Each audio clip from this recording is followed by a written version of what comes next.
The pressures of European settlers encroaching on their land, the spiritual oppression of the Christian missionaries, increasing intertribal conflicts, and a growing trade deficit were beginning to take their toll. But perhaps the biggest and most devastating impact of European contact was neither seen nor expected. Disease, like smallpox, for which the native people had no natural immunity, nearly destroyed entire communities. When the Europeans came, the Native Americans did not have any resistance to those particular types of diseases. So in many cases, hundreds of people were basically demised. They became ill. They were not able to ward off, although they tried with a lot of their own, with the medicine men, with a lot of their spiritual leaders, sometimes that they would just remove themselves from the tribe, hoping that they could sustain themselves. Many thousands of our people died that way. The European people brought one of the, not only disease, but they brought the other killer, which was alcohol. The Mexican viceroy, Bernardo de Galvez, proposed giving the Indians alcohol as a means of suppressing their ability to fight and making them dependent on the Spaniards who controlled the liquor supply. And being that the Indian had never had anything abusive to his system, just like the diseases that were brought here, that was a new introduction to into their lifestyle, and they soon found that it was their downfall. By the early 1700s, many Native American communities in the East and Southwest had been weakened by war and disease. And as the European powers began to compete and fight over the land, the native people were caught up in the battle. To protect their remaining interests, they picked their alliances carefully, sometimes pitting one brother against the other. As far as our role during the time of the American Revolutionary War, that conflict was, I think, the number one factor for really pulling us apart. The British wanted us to be on their side. The colonists wanted us to be on their side. There were French involved in the American Revolution, and they wanted us to be on their side. Even before the War for Independence, the Iroquois were involved in the American colonies' quest for freedom. They counseled the colonists and encouraged them to form a union similar to their own Iroquois Confederacy. Why don't you join yourself together in a union like ours? And as you can see, we have a great deal of tranquility, we have a great deal of power, we have continuity of life. In the translation of those minutes over to a scribe by the name of Benjamin Franklin, I would say the man who saw a new nation or the possibility of a nation. And so in 1754, he called a meeting called the Albany Plan of Union. He asked the Six Nations if they would preside. Then indeed, Hendrick, a Mohawk chief, presided. They said, and now we're going to take your advice.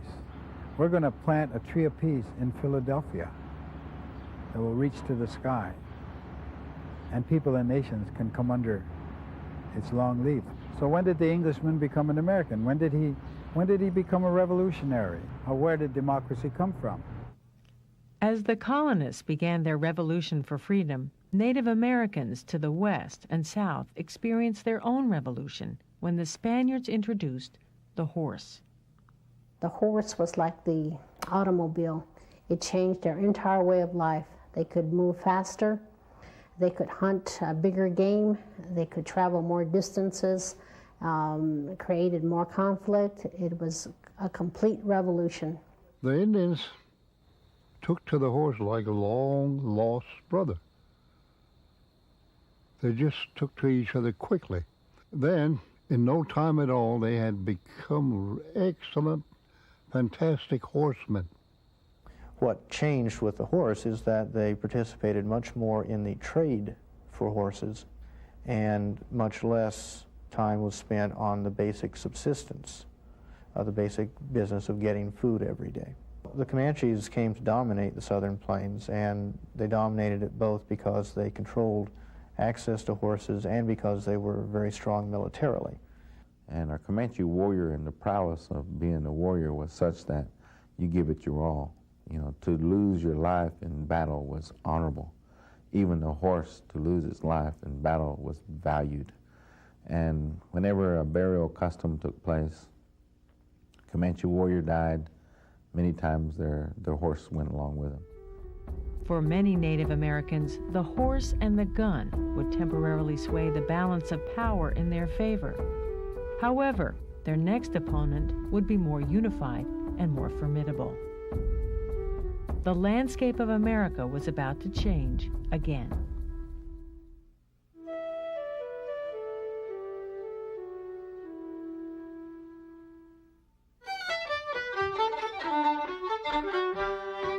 Still weary from war, the newly united colonies saw the importance of protecting their newfound freedom.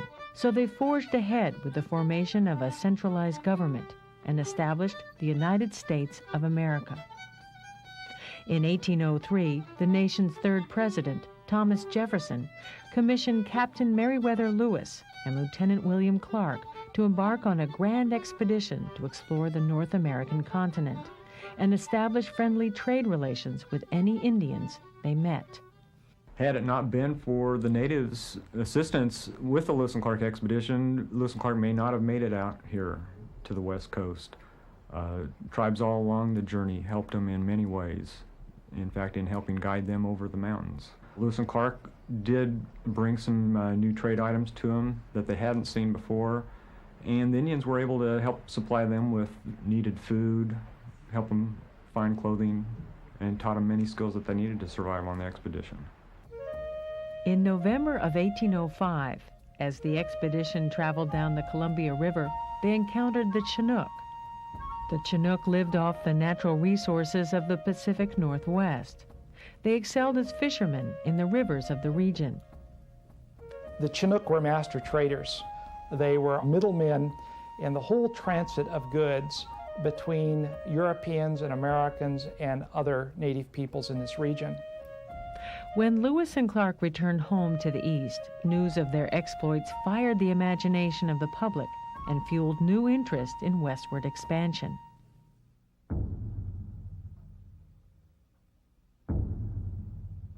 One of the first policies of the U.S. government towards Native Americans was designed to, quote, civilize them, to mainstream Native people into white society. This would make it easier to claim and settle Native homelands. As European contact came here, the influence that they had on Native people, constantly trying to convert them to their way of thinking because they were depicted as savages by these civilized, so-called civilized people. Meanwhile, to the southwest, the native people of the region had been enduring fierce battles with the Spanish colonists for nearly 3 centuries. Armed with French guns and riding Spanish horses, dominant tribes of the region, like the Comanches and Apaches, began to effectively defend their homelands. Back east, a final effort to remove and relocate eastern tribes was underway. In 1830, the United States Congress passed the Indian Removal Act. The federal government began coercing tribes into signing treaties to give up their ancestral lands and move west of the Mississippi River. When this didn't work, the U.S. military got involved. The government kind of had a scorched earth policy on Native Americans.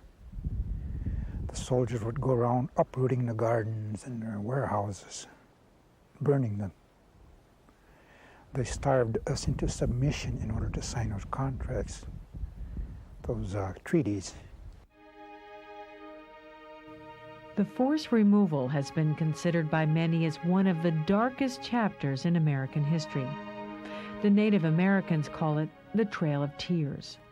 More than 4,000 men, women, and children died as they were forced to march hundreds of miles during the bitter months of winter.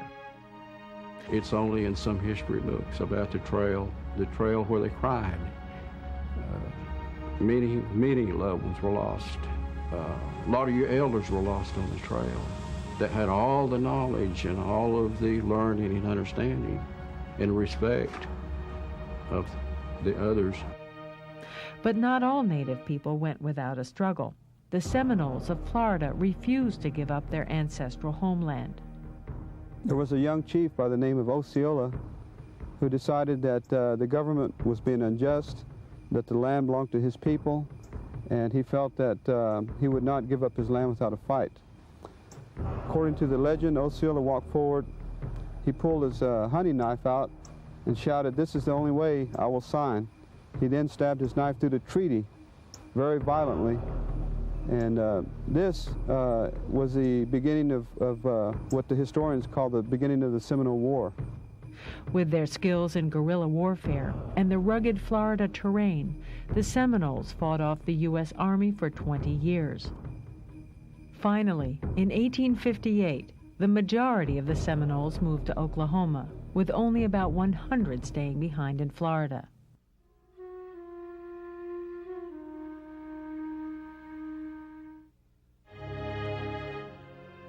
With the discovery of gold in 1849, the push westward was intensified. Once again, the quest for gold would bring waves of intruders into the homelands of many Native American communities. Overland trails were created to link the East with the promise of the West. Throughout the entire history of the westward movement, as the white man encountered the Indian said to them, "You are welcome to my land. We'll share with you." And the Indians showed the white man the trails. They showed them paths through the mountains. This idea of the pioneer chopping his way through the wilderness is a misconception. In the Great Plains region, newcomers encountered tribes such as the Sioux, Cheyenne, and Crow. These were primarily hunter-gatherers who lived a nomadic lifestyle. Long lines of wagons carried fortune seekers and their families through the homelands of many tribes. And one of the ways that the white man defeated the Indians was by killing their buffalo. That would be similar to today if someone went and closed all our grocery stores. We would be starving, all of us. And that's exactly what happened with the buffalo. They cut off the Indian grocery stores, so to speak. The U.S. government realized that it would need the Indians' cooperation to continue settling the West. In 1851, the government organized one of the most spectacular meetings in American history. More than 10,000 Indians, representing over a dozen tribes, gathered near Fort Laramie in what is now Wyoming. They made peace not only with each other, but also the United States agents, and signed the Treaty of Fort Laramie. But the peace would not last. After the Civil War, railroads brought even larger waves of settlers to the West, further dividing the native homelands, destroying animal grazing areas, disrupting hunting grounds, and polluting natural water supplies. Raids and terrorist attacks from both settlers and native people disrupted life on both sides, escalating into numerous battles with the U.S. cavalry and spilling much blood. We were overwhelmed in the Indian nations. It wasn't 100 warriors against 100 cavalrymen. It was, 10,000 cavalrymen against, 1,000 warriors. So the odds were against us. Eventually, military defeat, starvation, disease, the influence of alcohol, and broken treaties with the U.S. government forced many Native Americans to leave their ancestral homelands and relocate to a place set aside or reserved for them by the U.S. government.